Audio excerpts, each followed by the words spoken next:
Começando a sala virtual de hoje, nós vamos continuar nossa sequência de estudo do livro Valores da Família Verdadeira, onde estamos estudando o juramento da família. Nas duas salas virtuais anteriores, estudamos as premissas do juramento da família e agora nós vamos entrar especificamente no estudo do juramento da família, pegando item a item. Hoje vamos estudar o item número 1, o juramento da família número 1, e aí nós vamos fazendo aí os comentários na sequência. Essa é a primeira parte, nós vamos fazer esse estudo em duas partes, pelo conteúdo, pelo aprofundamento do estudo que nós vamos fazer, resolvemos dividir em duas partes para podermos aproveitarmos melhor o conteúdo dessa sala virtual. Vamos virar para a próxima tela já? Basicamente, como eu comentei ali, nós já estudamos nas salas virtuais anteriores a premissa do juramento, né? Então está aí na sua tela, colocamos em coreano, já fizemos isso nas salas virtuais anteriores, vamos só fazer uma revisão do que nós já estudamos. Então vamos fazer a leitura do juramento em coreano e depois em português ali. Chonilguk Chuin, Urika Jonun, Cham Saranun, Junshin Hago. E aí ele já vai lá para o finalzinho, Mense Hanaida, que em português é: nossa família, como dona da nação de paz e unidade cósmica, ou como abreviamos Chonilguk, centralizada no amor verdadeiro, jura. Então, esse é o ponto fundamental que nós já falamos anteriormente. A premissa do juramento é aquela ideia central que está sendo transmitida em todos os 8 juramentos. É repetido nos 8 juramentos, nos 8 itens do juramento, mostrando a ideia central em torno da qual todos os demais itens vão sendo embasados, vão estar embasados, tá bom? Eu já vou avançar para a próxima tela para a gente detalhar um pouco melhor isso. Nós mostramos, então, nas salas virtuais anteriores, os 4 pontos aí. Falamos sobre a família, especificamente ali sobre a nossa família, né? Ele fala Urika Jonun, então a nossa família. O juramento, o verbo jura, jurar, no finalzinho da frase, como olhamos na tela anterior, o Mense Hanaida, centralizando ou centrando no amor verdadeiro, e edificar a nação de paz e unidade cósmica, ou o Chonilguk, como é mencionado no juramento. Basicamente, esses conteúdos já estão disponíveis, né? Você pode visualizar eles novamente. Nós estamos somente fazendo uma revisão daquilo que a gente já falou acerca da premissa ou das premissas do juramento da família, ok? Avançando aí para a próxima tela. Hoje, então, como comentamos lá no início, nós vamos falar sobre o juramento número 1 e nós vamos dividir em duas partes esse estudo. Eu vou fazer a leitura ali em coreano, depois a gente vai comentando, tá bom? Acompanha comigo. Chonilguk Chuin, Urika Jonun, Cham Saranum Junshin Hago, Ponhyang Tangu Chaja, tá grifado ali Chaja, Ponyon E, Chanjui Sanin, então ali também está grifado nessa parte, Chi San Chongun Gua, Chon San Chongun Ul, Chongun Halgo Sul, Mense Hanaida. Em português fica: nossa família, como dona do Chonilguk, centrada no amor verdadeiro, jura estabelecer o reino dos céus na terra e no céu, o ideal original da criação, pela restauração da terra natal original. Então, aí os grifos eu já coloquei nas cores respectivas para você conseguir identificar ali no trecho em coreano aquilo que está grifado na mesma cor em português, fazendo a referência, né? O Chaja ali grifado em azul lá na primeira linha, logo no lado direito, ele basicamente seria ali a restauração da terra natal original, ou mais especificamente a terra natal original. É que nós vamos estudar a expressão como um todo, né? A restauração da terra natal original. E ali grifado em vermelho, né, também a gente já colocou em português ali a parte que se refere ao ideal original da criação. Nós vamos estudar um item hoje e depois estudaremos na próxima sala virtual o outro item para podermos entrar com bastante profundidade, né? Se formos fazer os dois nessa sala, teríamos que passar muito superficialmente e acabaríamos deixando a desejar aí nesse estudo. Então, o objetivo é exatamente fazermos um estudo bem aprofundado, bastante detalhado, sem pressa, sem correria, para que a gente possa ter o melhor aproveitamento do estudo que nós estamos nos propondo, tá bom? Então, vamos avançar para a próxima tela? Basicamente, então, nós vamos falar sobre o tema Nossa Terra Natal Original, ou como coloquei ali grifado na parte superior da sua tela, buscando a nossa terra natal original. A sala de hoje, essa reunião de hoje da sala virtual, nós vamos nos concentrar nesse tema e o ideal original da criação a gente vai continuar estudando na sequência. Talvez você tenha se perguntado, se você não se perguntou, eu vou fazer uma reflexão com você aqui antes de avançarmos no estudo. Se você voltar na tela anterior, se a gente voltar na tela anterior, a gente vai observar que uma expressão ali a gente deixou sem grifo e aparentemente a gente não iria comentar, né? Então vamos voltar naquela tela anterior só para você observar. Ali no português ele diz assim, né? Na hora que conjugamos o verbo jurar, ele diz: jura estabelecer o reino dos céus na terra e no céu. Essa parte ela é bastante genérica, a gente não vai nem se propor a estudar isso, porque isso está contido na Bíblia, isso está contido em todas as religiões, é uma proposição que nós unificacionistas também fazemos. O entendimento melhor desse estabelecer o reino dos céus na terra e no céu, basicamente vai ficar melhor esclarecido quando nós entendermos o ideal original da criação, que estudaremos na próxima sala, e também pelo entendimento do que a gente quer dizer ali no juramento pela restauração da terra natal original. Então eu só voltei para a gente fazer essa menção que, apesar do juramento ali a gente ter deixado esse pedaço sem o grifo, e aparentemente não vamos estar estudando especificamente esse trecho do juramento, mas de fato ele vai ser compreendido, ele vai ser entendido ao estudarmos os dois grifos que nós colocamos ali, que são as ideias centrais às quais o juramento número 1 se concentra, tá bom? Então, voltando ali para a tela seguinte, né, avançando novamente, eu vou fazendo a leitura e a gente vai fazendo aqueles comentários, como sempre. Quando Deus estabeleceu a primeira família, ele deu para Adão e Eva um belo ambiente no qual viver. Ele os colocou no meio do Éden, um magnífico jardim onde eles sempre se sentiriam em casa. A família de Adão e Eva devia desabrochar em um mundo que refletisse o seu amor. Ela demonstraria sua paz, a harmonia e também a felicidade da família através das suas belas flores, os frutos abundantes, a concórdia pacífica dos animais e assim sucessivamente.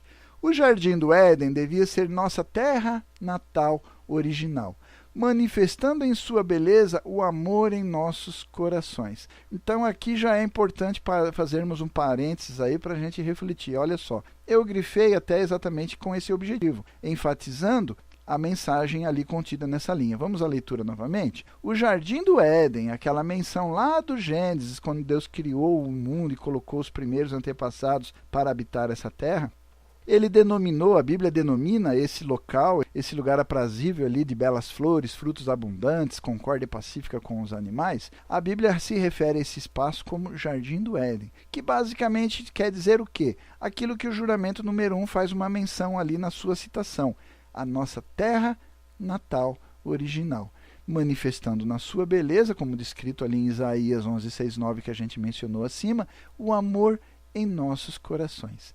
Entretanto, porque Adão e Eva caíram, eles foram expulsos da sua terra natal. É interessante isso, né? A ideia que o Gênesis fala é uma coisa interessante, né? Quando diz expulso, e ainda a Bíblia, quando fala da expulsão de Adão e Eva do Jardim do Éden, diz que eles passaram a viver num lugar de dificuldade, dentro de circunstâncias e com um contexto de dificuldades. Eu não sei se você já se perguntou, mas quando eu leio essa parte da Bíblia, eu fico me perguntando, né? Pera lá. Deus não criou um mundo de abundância para os seus filhos? E no meio desse mundo de abundância, ele colocou um espaçozinho que seria um lugar de sofrimento, um lugar de amargura, um lugar de dificuldades, um lugar que a vida apresentaria diversas vicissitudes ali, percalços, obstáculos para dificultar a vida de Adão e Eva. Esse lugar foi criado por Deus, porque quando a gente lê a Bíblia, a impressão, a ideia que nos é transmitida é que Deus expulsou, mandando eles para um outro lugar. Um lugar de dificuldade, de sacrifício, de trabalho duro, de alimentação escassa, enfim, né? Parece, não é essa a ideia que tem? Você não pensou isso? Você não se perguntou? É interessante, né? Quando a gente lê a Bíblia, às vezes a gente passa por cima de algumas colocações sem fazer as devidas reflexões. Deus criou esse lugar veio da onde? Por que de repente surgiu nesse mundo que Deus criou para a satisfação e a felicidade dos seus filhos, existindo ali também um espaço onde eles teriam dificuldades e vicissitudes na vida? Vamos entender melhor isso? Vamos avançar então para a próxima tela. Seguindo ali na leitura, o juramento de buscar nossa terra natal original tem pouco a ver com a busca convencional por suas raízes. Ninguém na história viveu em uma nação sob a soberania completa de Deus, radiando com amor verdadeiro. Ou seja, quando a gente diz ali, como está grifado na primeira linha, buscar nossa terra natal original, aqui ninguém está pretendendo dizer, e o juramento muito menos, pretende dizer que nós estamos tentando buscar a nossa terra de nascimento. Ah, porque eu nasci em tal lugar, a minha terra natal lá no interior, lá na cidade do estado de tal lugar, no país tal, e ali era bom, porque lá, quando eu era criança, com os meus pais, os meus amigos e familiares, o ambiente... Não, não é dessa terra natal que nós estamos falando, né? O juramento, ele cita ali buscar nossa terra natal original, ele não menciona, ele não tem a pretensão de falar sobre a sua, sobre a minha, sobre a nossa terra de nascimento, aquela que consta lá na sua certidão de nascimento como localidade de nascimento. Não, não é por esse caminho, tá bom? Nenhum sonho dourado do antigo país pode se comparar com a esperança original de Deus pela humanidade, de viver no Jardim do Éden. Ninguém jamais viveu nessa tal terra natal original. Por isso, como diz o juramento, nós buscamos, nós almejamos, nós necessitamos, nós carecemos desse tal de tchadjá, dessa terra natal original, como uma tarefa pioneira, como algo que a gente busca como um anseio, como se fosse o grande Eldorado, né? Aquele lugar onde a gente vai encontrar tudo aquilo que a gente almeja na nossa vida. Só que as pessoas não estão buscando isso porque elas mesmas não entendem, né? A gente fala sobre o Jardim do Éden, a Bíblia faz essa menção do Jardim do Éden, mas é uma coisa muito transcendental, é uma coisa que vai além da nossa própria compreensão e entendimento em termos práticos, o que seria esse tal Jardim do Éden, essa tal terra natal original. Vamos avançar para a próxima tela? Seguindo ali, ele diz assim, ó, um significado de nossa terra natal original é a nossa cidade natal, como a gente já mencionou anteriormente, mas não como lembramos dela, tá bom? Não é como nós lembramos dela. O Jardim do Éden era o lugar onde Adão e Eva nasceram, e ali também eles receberam a promessa de Deus, a promessa original da bênção de Deus. Esse é o Jardim do Éden. Esse é o lugar onde Adão e Eva nasceram, e também esse é o lugar para o qual nós almejamos retornar. Um lugar onde Deus tem para nós uma promessa. Aquela promessa original dada para Adão e Eva, da sua bênção infinita. Contudo, era também o lugar onde Lúcifer corrompeu o seu amor, a sua vida e a sua linhagem. Da mesma forma, nossa terra natal, a minha, a sua, a nossa terra natal, aquele lugar onde nós nascemos, onde nós crescemos e onde também vivem os nossos pais, os nossos familiares, os nossos parentes, é um lugar de profundas conexões emocionais. Até as casas e as propriedades, a vizinhança onde nós trabalhamos, onde a gente fez compra, onde a gente brincou, onde a gente ia para a escola. Contudo, estas coisas estão misturadas, elas estão no mix com o amor decaído e a consciência decaída. Então, essas emoções elas vêm, algumas saudosas, algumas boas, positivas, mas também misturadas a essas lembranças, nós temos emoções negativas, temos mágoas, temos frustrações, temos ressentimentos. Isso não tem nada a ver com aquilo que nós estamos falando, o Jardim do Éden, a terra natal original. Esse lugar não pode, ele não tem essas misturas de emoções positivas e negativas, originais e decaídas, tá bom? Portanto, enquanto nossa terra natal permanece não restaurada, continuamos a viver como estranhos, estrangeiros, perdidos, né? Sempre ameaçados pela negatividade naquele ambiente que nos rodeia, né? O ambiente imediato que está ao nosso redor. Essa foi a experiência de Jesus na sua terra natal de Nazaré, na terra onde ele nasceu, a terra onde viviam os seus familiares, a sua família, os seus antepassados, chegando a dizer, olha o que Jesus disse lá em Marcos 6,4, não há profeta sem honra, senão na sua pátria, entre os seus parentes e na sua casa. Interessante, né? Não há profeta sem honra, ou seja, na sua própria terra, no meio dos seus familiares, dentro do seu próprio lar, ainda assim você passa a ser uma pessoa sem honra.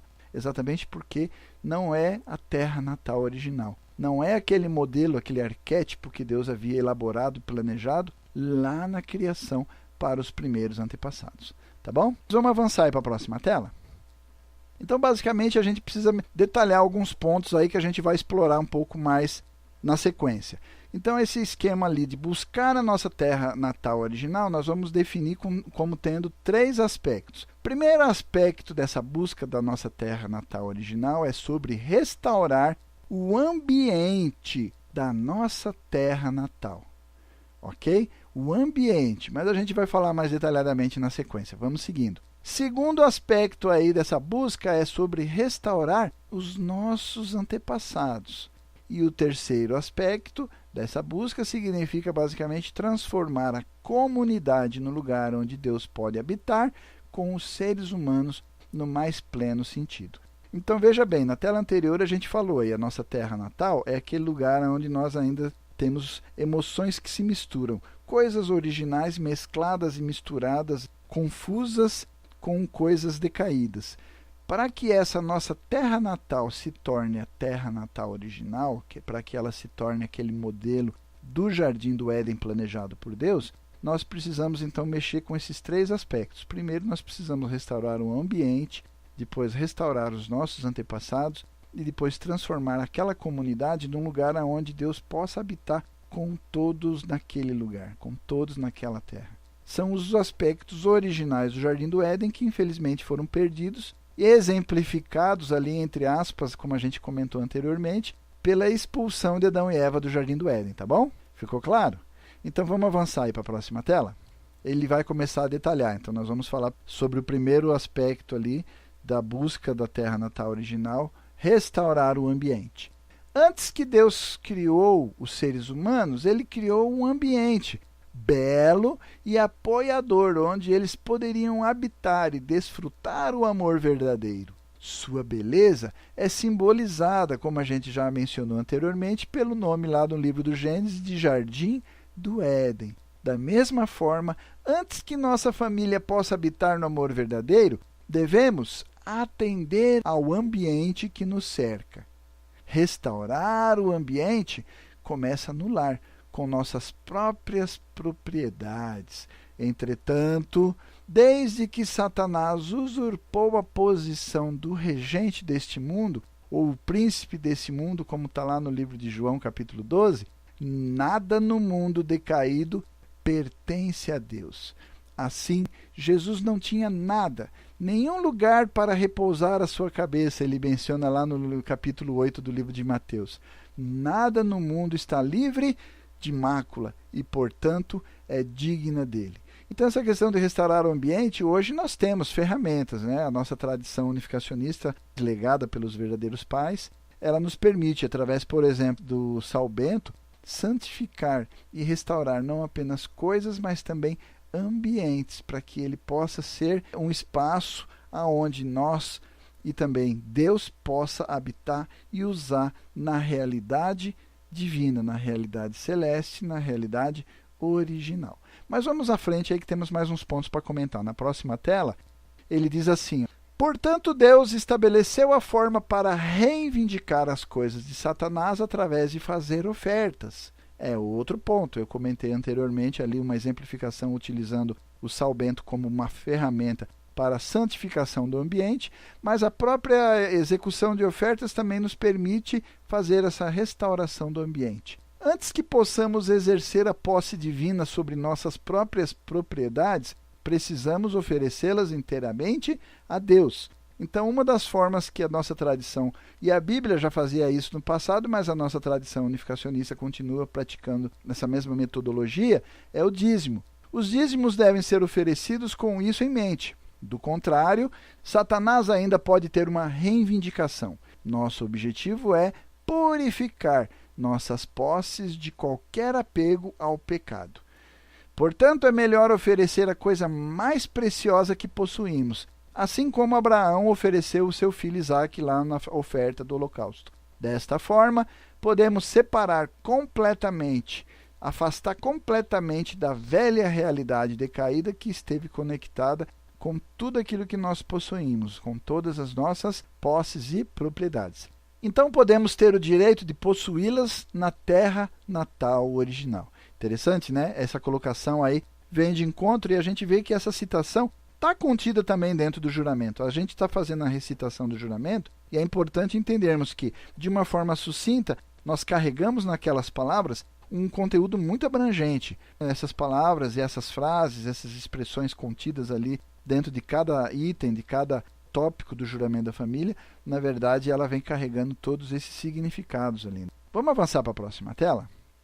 Ainda sobre restaurar o ambiente, ele diz assim, essa citação que nosso pai, né? Vamos ler o texto? Este é o único aspecto ao qual o Pai Mun chama de revolução através de fazer expiação, que devemos nos submeter no caminho para o reino de Deus. Então eu vou ler essa citação em azul aí, são palavras do verdadeiro Pai. Ele diz assim: a revolução através de fazer expiação significa que vocês devem oferecer todas as coisas. Através desta oferta, vocês podem recuperar os seus direitos interno e externo de propriedade e estabelecer um padrão que transcende a realidade onde Satanás tem qualquer reivindicação. Vocês devem seguir através de um curso revolucionário e desistir de todas as suas posses e de todos os seus direitos externos de propriedade em favor e em benefício do céu. Uma vez que vocês tenham cortado todos os laços com o mundo satânico e se separado de Satanás, vocês herdarão as bênçãos do céu. Isto significa aumentar a riqueza do céu de ativos santificados que Satanás nunca, jamais, em hipótese alguma, poderá novamente reivindicar a propriedade sobre eles. Então, olha só, se nós pretendemos, se nós almejamos, se nós realmente estamos buscando alcançar a terra natal original, estabelecer o reino do céu na terra e no céu, o ideal original da criação pela restauração da terra natal original, como diz lá no primeiro juramento, nós demandamos restaurar o ambiente, tirar a propriedade e a regência de Satanás sobre ele e trazê-lo integralmente santificado para o lado e a posse de Deus. Tá bom? Vamos avançar para a próxima tela? Ainda aí falando sobre restaurar o ambiente, ele segue dizendo o seguinte, olha que interessante. A seguir, precisamos também entender o ambiente mais amplo. Então, não é simplesmente a minha, as suas, nossas posses, as nossas propriedades. Aquilo que eu uso com a minha família, aquilo que você tem como posse e que você usa para a satisfação, a alegria e o conforto da sua família. Nós devemos estender isso atendendo também o ambiente mais amplo. Então, o mundo está ameaçado pela poluição e a destruição do habitat natural. O ar que respiramos e a água que bebemos estão poluídos com produtos químicos. A diminuição da camada de ozônio, o derramamento de óleo nos oceanos, as queimadas na Amazônia. Entre estes são alguns exemplos que causam prejuízos aos pulmões do planeta e também são ameaças ao mesmo fundamento para a vida. Contudo, a causa desses problemas não reside no ambiente, mas com os seres humanos. Então aí vamos fazer um parênteses. Lembra que eu comentei anteriormente ali aquele exemplo da expulsão de Adão e Eva após a queda? Quando eles saem do jardim do Éden e vão para uma terra onde eles vão passar por circunstâncias de dificuldades e vicissitudes. Não é isso daí, simplesmente Deus não criou aquele ambiente, na verdade, ele é resultado da situação em que o ser humano se colocou por conta da queda. O texto ali, ele fala bem claramente, né, que a causa desses problemas não reside no ambiente propriamente, mas sim com os seres humanos que vão causando essas mazelas ao ambiente mais amplo. A Bíblia registra, né, que Adão e Eva foram expulsos do exuberante jardim do Éden para um ambiente hostil e difícil. A natureza está infrutífera por causa do pecado, como o profeta Oséias disse. Vamos para a próxima tela que ali tem a citação. Não há verdade nem benignidade, só permanecem o perjurar, o mentir, o matar, o furtar e o adulterar. Fazem violência, um ato sanguinário segue imediatamente a outro. Por isso a terra se lamentará, e qualquer que morar nela desfalecerá, com os animais do campo e com as aves do céu, e até os peixes do mar serão tirados. É interessante como a passagem vem realmente de encontro, né? Apesar de estar lá no Velho Testamento, mas quando nós vemos o noticiário sobre todas as consequências que as ações do ser humano têm causado em termos de prejuízo para o ambiente, confirmamos que essas palavras são tão verdadeiras e atuais como deveriam ser naquela época, né? Mostrando que todas essas mazelas, todas essas situações de prejuízo ao ambiente, na verdade, tem como raiz o próprio ser humano, o estado decaído do ser humano, né? Por isso, a busca da restauração da terra natal original passa inexoravelmente pela restauração do ambiente também. Vamos avançar para a próxima tela? Ele segue dizendo assim, ó, mesmo quando as pessoas lutam para conter o avanço da poluição ambiental, e hoje está na moda, né? Tem vários movimentos ambientalistas, a legislação, a sustentabilidade está em voga, todos os governos e todas as ações da Organização das Nações Unidas e organizações não governamentais. Por outro lado, uma poluição ainda mais insidiosa segue sem ser verificada, apurada ou então tendo como alvo a sua diminuição, a poluição espiritual. Onde quer que olhamos, somos assaltados por visões, sons e cheiros que degradam o espírito humano.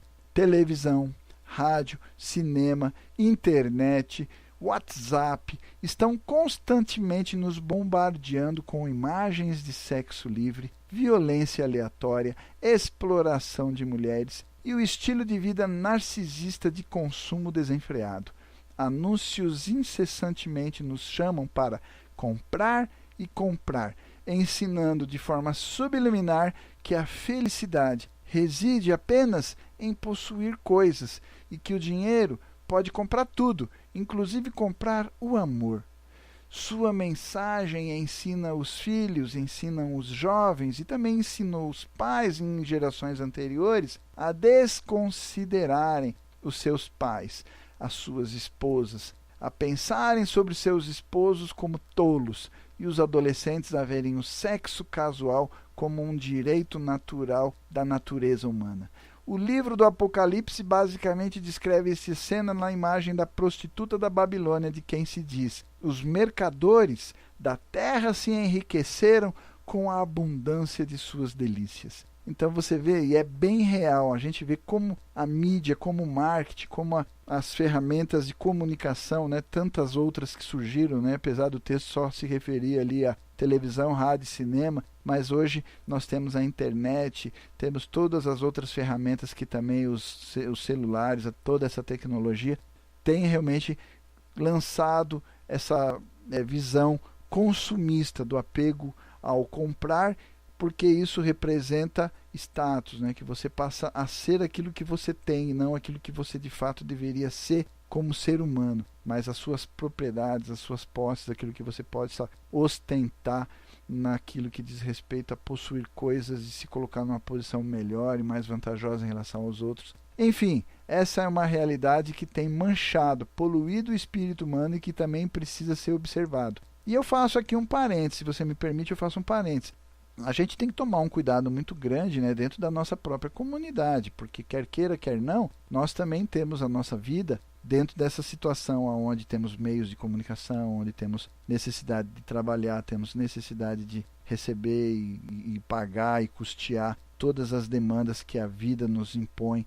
Mas a gente não pode colocar isso como prioridade. Infelizmente, a gente percebe que as pessoas estão muito apegadas ao ter e acabamos esquecendo, né, de valorizar aquilo que realmente é importante, a nossa vida espiritual, a valorização do crescimento espiritual através de ações, realizações. O princípio básico que a gente sempre discute aqui na sala virtual é esse, que o amor verdadeiro é aquele amor baseado na cultura e no estilo de vida de viver para o benefício dos outros. Mas, infelizmente, as informações que a sociedade nos impõe dentro da nossa família, dentro do contexto da nossa comunidade, os nossos filhos, os nossos jovens estão também sendo bombardeados por essas informações e a gente tem que tomar um cuidado muito grande para que essa poluição espiritual não nos contamine também, fazendo com que nós também caiamos nessa vida de buscar a felicidade através de possuir coisas e buscar comprar as coisas com o dinheiro que conquistamos. Podemos comprar coisas sim, coisas que nos dão conforto material, e isso de fato são necessidades que nós precisamos suprir: alimentação, vestuário, moradia, transporte, educação,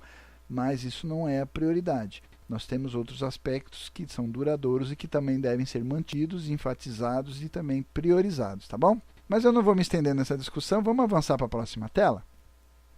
Ainda falando sobre restaurar o ambiente, muitas dificuldades devem ser superadas se queremos limpar nossa terra natal da contaminação espiritual e torná-la um ambiente adequado para viver e educar nossos filhos. Esta é uma tarefa difícil, contudo, alguém tem que fazer isso. Como donos da nação de paz e unidade cósmica, ou como a gente sempre abrevia lá no juramento, Cheonilguk, donos do Cheonilguk, não podemos cruzar os braços e esperar que os outros limpem a nossa cidade. Sentindo um sentimento de dono, devemos ser os primeiros a agir. A ética do nosso Pai é simplesmente essa: assuma a responsabilidade pelo problema mais difícil na sua nação. Assuma a responsabilidade pelo problema mais difícil na sua igreja. O serviço, a liderança e o exemplo da nossa família, ele pode transformar a comunidade inteira. Há um ditado judeu que diz: quando um homem justo está na cidade, ele é sua iluminação, sua majestade e sua glória. Então você vê que interessante, a pessoa passa a assumir essa posição, esse papel de iluminar, de representar a majestade e a glória da cidade pelo tipo de personalidade, principalmente no que diz respeito à responsabilidade que aquela pessoa assume por todo o grupo, tá bom? Mas vamos avançar para a próxima tela? Agora vamos falar sobre os antepassados, Falamos sobre o primeiro aspecto, agora no segundo aspecto que a gente mencionou lá atrás, ele diz que nós precisamos, a título de buscar a nossa terra natal original, nós precisamos restaurar nossos antepassados. Nossos antepassados, eles formam um ambiente espiritual invisível que influencia a nossa vida terrena de muitas formas. É uma frase curta, sucinta, mas com um significado poderoso que demanda ser compreendido. Se você me permite, eu vou ler novamente.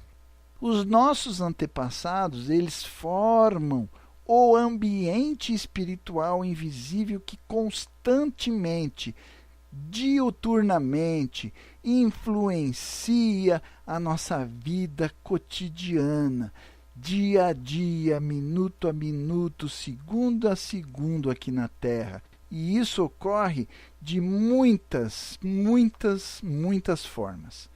Eu acho que a ênfase foi suficiente, para você ver a seriedade e a importância do entendimento.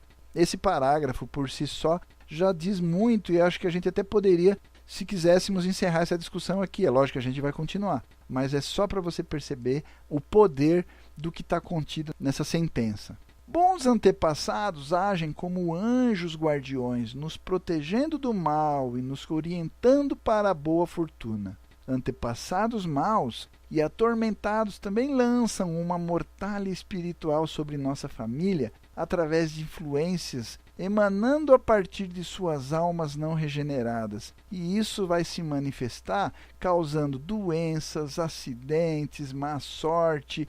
Tudo isso por conta do ressentimento, de mágoa, problemas não resolvidos dos nossos antepassados. As famílias podem, as famílias devem, as famílias precisam melhorar essa sua base espiritual para o sucesso, aumentando o número e também o poder de bons espíritos ao redor deles. Me permita que eu vou ler de novo, por isso que eu grifei. Então as famílias podem, não só podem, mas devem. Não somente devem, mas também demandam e precisam melhorar essa base espiritual para que elas possam ter sucesso. E como é que elas fazem isso?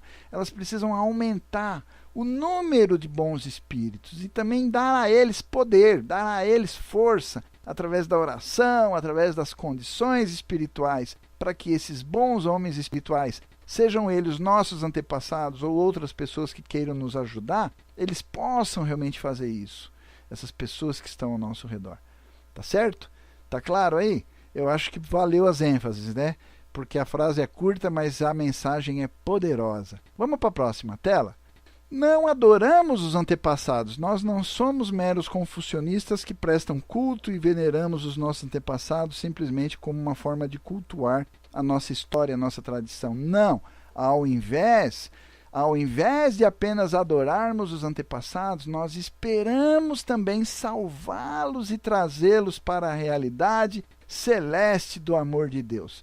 Então, mesmo aqueles que possam, de alguma forma, por problemas do passado, manifestarem influências negativas, como a mensagem anterior, como a tela anterior disse lá, uma mortalha espiritual, ainda assim é nossa responsabilidade salvá-los e trazê-los para a realidade celeste do amor de Deus. Senão, não podemos almejar buscar nossa terra natal original. Nós precisamos que todos os nossos antepassados possam habitar e viver a realidade celeste do amor de Deus. Ao restaurar nossos antepassados, o nosso objetivo é liberá-los e recebê-los em nossa família abençoada. Nosso objetivo é liberá-los. E não apenas liberá-los, mas também recebê-los, recepcioná-los para que eles possam viver cada vez mais íntima e proximamente de nossa família abençoada. Queremos encontrá-los em espírito, congratulá-los em sua nova vida e convidá-los a viverem conosco e se juntarem conosco numa parceria celeste para fazer a obra do Senhor. Algum dia nos juntaremos a eles no céu. Juntos estamos edificando o reino de Deus, o mundo no qual os habitantes do mundo espiritual e do mundo físico vivem juntos como uma unidade. Isso a gente vai detalhar muito claramente quando chegarmos lá no estudo do quinto juramento, tá bom? Mas por enquanto a gente vai deixar essa ideia aqui um pouco superficial, tá bom? Depois, quando chegarmos lá no estudo do quinto juramento, a gente entra mais a fundo nessa unidade entre o mundo espiritual e o mundo físico. Vamos para a próxima tela? Podemos restaurar nossos antepassados através de amar nossos pais e outros familiares vivos. Quando escolhemos seguir uma nova religião, alguns dos membros da nossa família podem ter nos perseguido.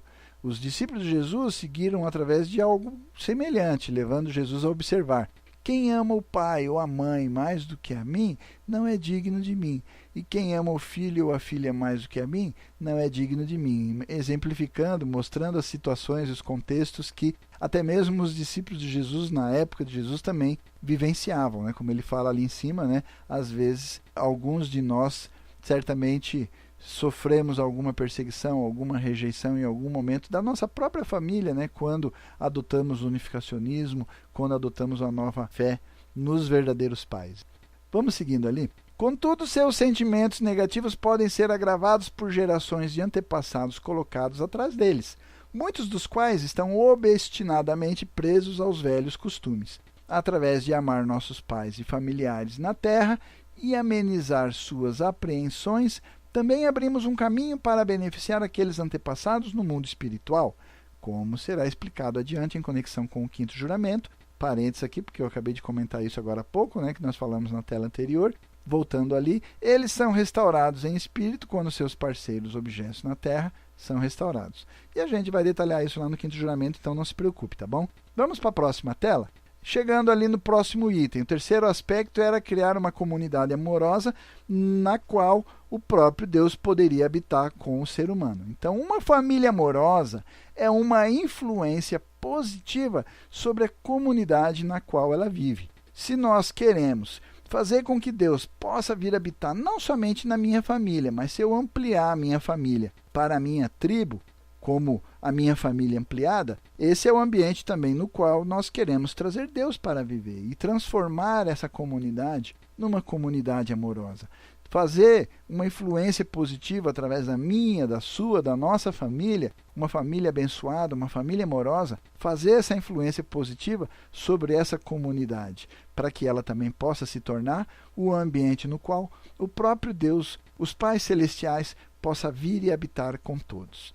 A compaixão dos pais para com seus próprios filhos amadurece para a compaixão pelos filhos das outras pessoas. A capacidade de harmonizar os filhos nas disputas na família capacita também os pais a serem pacificadores nas questões e discussões na vizinhança, por exemplo.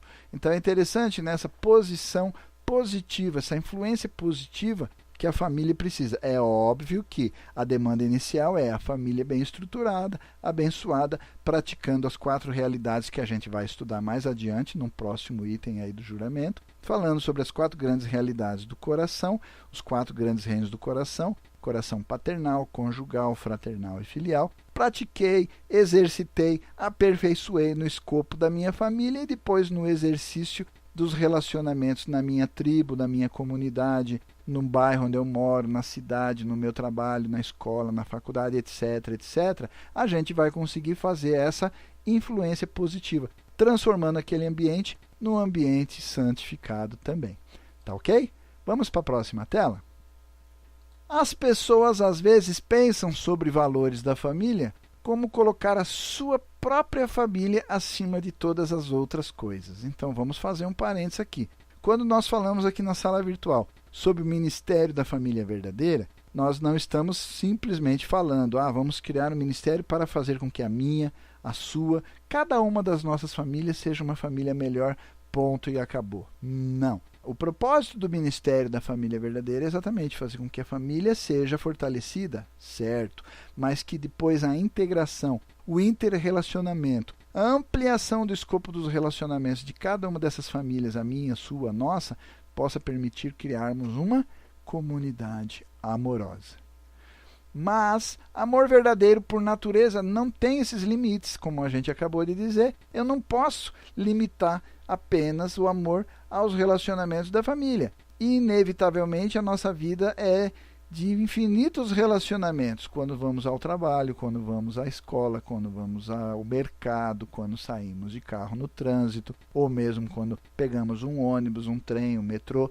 Nossa vida é permeada de relacionamentos. Todos eles relacionamentos que podemos projetar e estender aquelas relações que praticamos e aperfeiçoamos dentro da nossa casa. Eu encontro uma pessoa idosa no trem, no ônibus, no metrô, na rua, eu olho, tenho que enxergar um pai, um avô, um irmão mais velho, depende da minha idade. Então, nessas circunstâncias, eu vou simplesmente praticando aquilo que eu já aprimorei dentro da minha casa, certo? Ele não para na família, mas se expande para preencher a comunidade, a nação e o mundo. Jesus disse, vós sois a luz do mundo. Não se pode esconder uma cidade edificada sobre uma montanha. Nem se acende a candeia e se coloca debaixo do alqueire, mas no velador, para que ela possa dar luz a todos que estão na casa. Então você não vai acender a lamparina, a candeia, e colocar debaixo da mesa ou em qualquer outro lugar. Você coloca ela no ponto mais alto para que ela possa expandir e projetar a sua luz, iluminar todo o ambiente e todos que estão nele. Essa é a ideia que nós fazemos no Ministério da Família Verdadeira. Criarmos lamparinas, criarmos candeias que possam iluminar as diferentes comunidades, tornando-as comunidades amorosas, tá bom? Vamos para a próxima tela? Famílias testemunham seu amor verdadeiro beneficiando o bem público.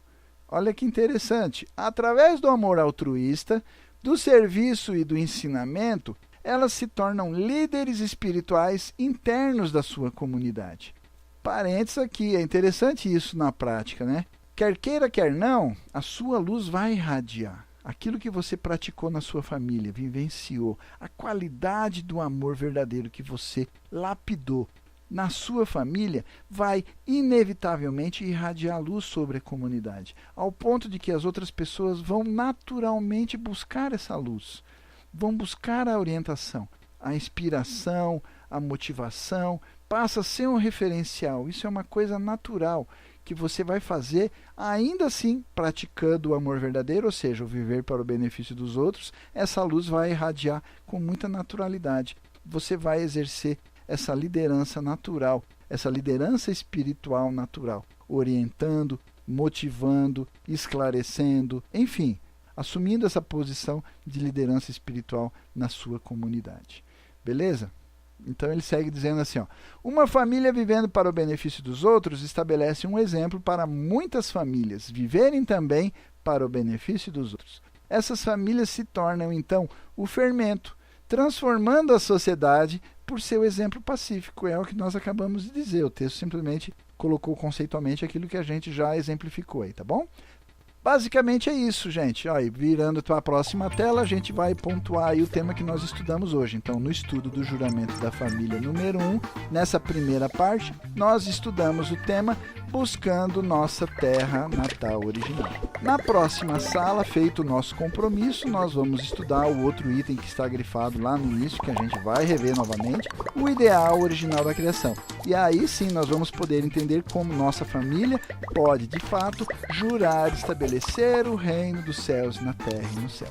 Ok? Feito o nosso compromisso, agradeço a sua presença. Fica aí feito o nosso compromisso para o próximo item a estudar. Eu já vou virar para a próxima tela. Encerrando a sala de hoje, o nosso tema foi explorado e desejo já de antemão uma semana abençoada. Fica feito o nosso compromisso para o nosso próximo encontro, tá bom? Tchau!